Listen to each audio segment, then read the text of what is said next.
Bienvenidos a Historias Reales. Hoy nos adentraremos en un caso criminal reciente que estremeció a toda la Argentina.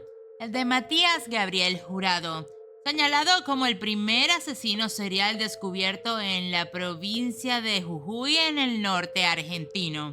Su detención en agosto del año 2025 reveló escenas de horror ocultas detrás de la fachada de un vecino común. Lo que parecía solo un personaje problemático terminó siendo un monstruo oculto. Acompáñame a desentrañar esta historia.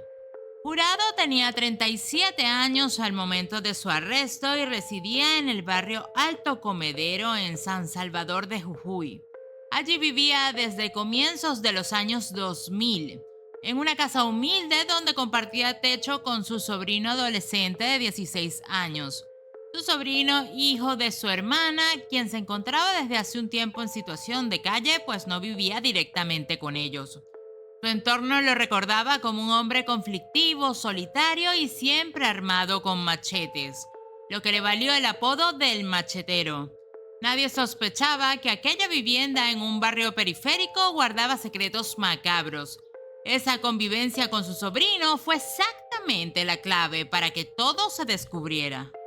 Los antecedentes de Jurado ya dibujaban un perfil bastante peligroso, porque para el año 2004, siendo menor de edad, decidió desvivir a un joven de 18 años y para ese entonces fue condenado a prisión.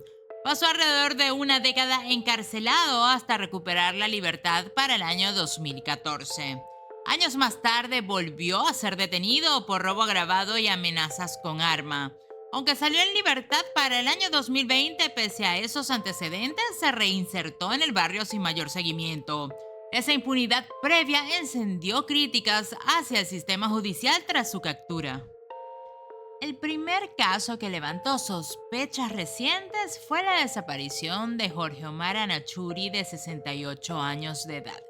Visto por última vez el 25 de julio del año 2025. Días después también desapareció Sergio Alejandro Sosa, un joven de 25 años en situación vulnerable. Ambos compartían la situación de pobreza y la cercanía con Alto Comedero. Sus familias denunciaron rápidamente las ausencias, lo que dio un inicio a una investigación urgente. Nadie imaginaba aún que ambas desapariciones tenían un mismo responsable.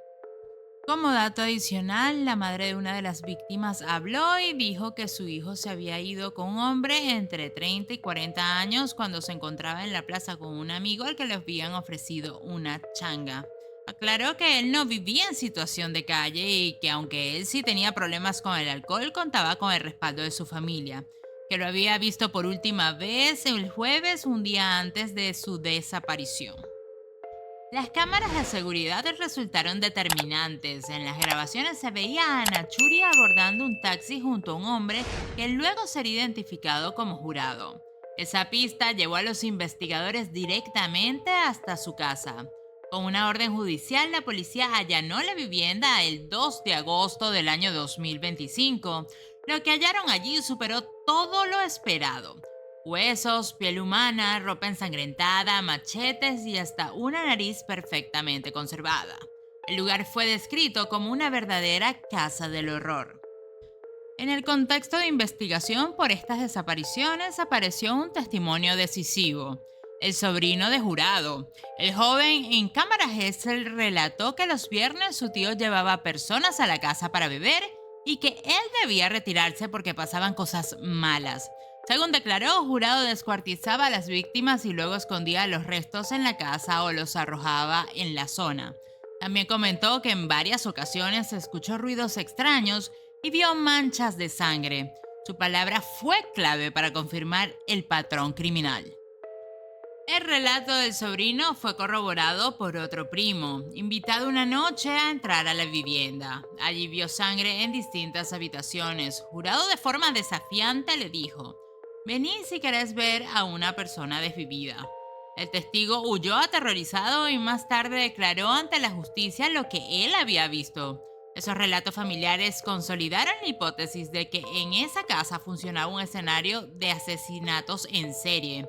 Las palabras de los jóvenes terminaron por abrir la puerta a la verdad. El modus operandi que se reconstruyó fue bastante repetitivo y cruel. Jurado elegía a hombres en situación de calle o vulnerabilidad extrema. Generalmente eran mayores de 50 años o jóvenes sin contención. Les ofrecía trabajo, alcohol o comida para poder ganarse su confianza. Los llevaba a su casa, sobre todo los días viernes, y allí cometía los homicidios. Luego decidía separar los cuerpos en partes, ocultaba algunas partes en el patio de su casa y arrojaba otras en basurales. El ensañamiento era un sello en su accionar.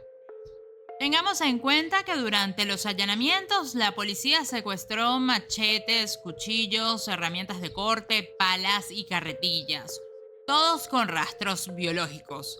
Además, se encontraron zonas del suelo recién revocadas como si Jurado hubiera intentado tapar las fosas.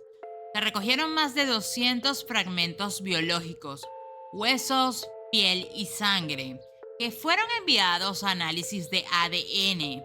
Cada arresto representa la posibilidad de confirmar más víctimas.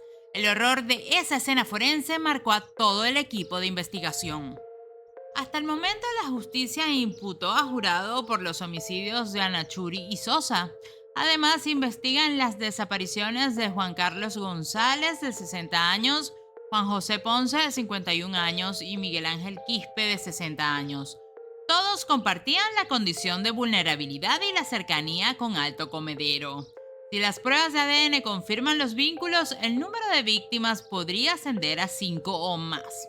El fiscal encargado de la causa imputó a Jurado por homicidio doblemente agravado, por ensañamiento y por aprovecharse de la vulnerabilidad de sus víctimas.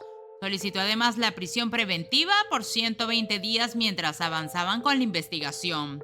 Paralelamente, el equipo argentino de antropología forense participa en las pericias.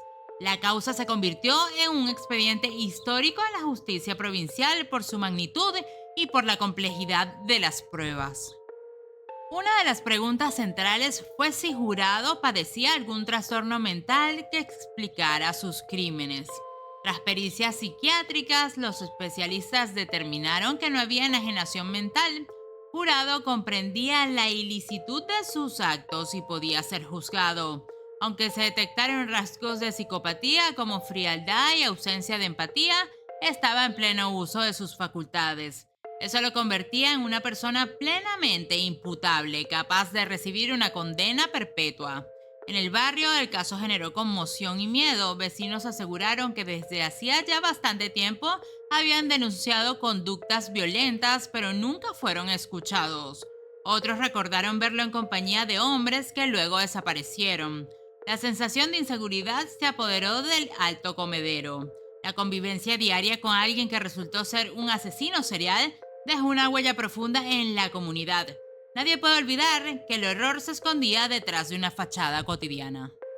El impacto social fue más allá del barrio. Organizaciones reclamaron atención urgente para personas en situación de calle, ya que su vulnerabilidad los convirtió en blancos fáciles. El caso abrió un debate sobre la falta de políticas de protección y sobre la lentitud al investigar las desapariciones. Muchas familias señalaron que si las denuncias iniciales se hubieran tomado con mayor seriedad, quizás el número de víctimas sería menor. El crimen expuso fallas estructurales del sistema. Hoy Matías Jurado permanece preso en la cárcel de Gorriti en San Salvador de Jujuy, mientras se avanza hacia un juicio que promete ser histórico.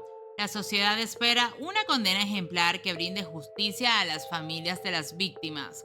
Los restos hallados aún están en proceso de identificación, pero el cúmulo de pruebas ya lo señalan como responsable. Este caso nos recuerda que el mal puede esconderse en lo cotidiano y que nunca debe ignorarse ninguna señal de violencia. Gracias por acompañarme nuevamente en otra historia real. Si te pareció interesante este caso, te invito a que te suscribas al canal, me regales un like y actives la campanita para cuando yo suba actualización de este caso o de algún otro caso. Nos vemos en una siguiente historia.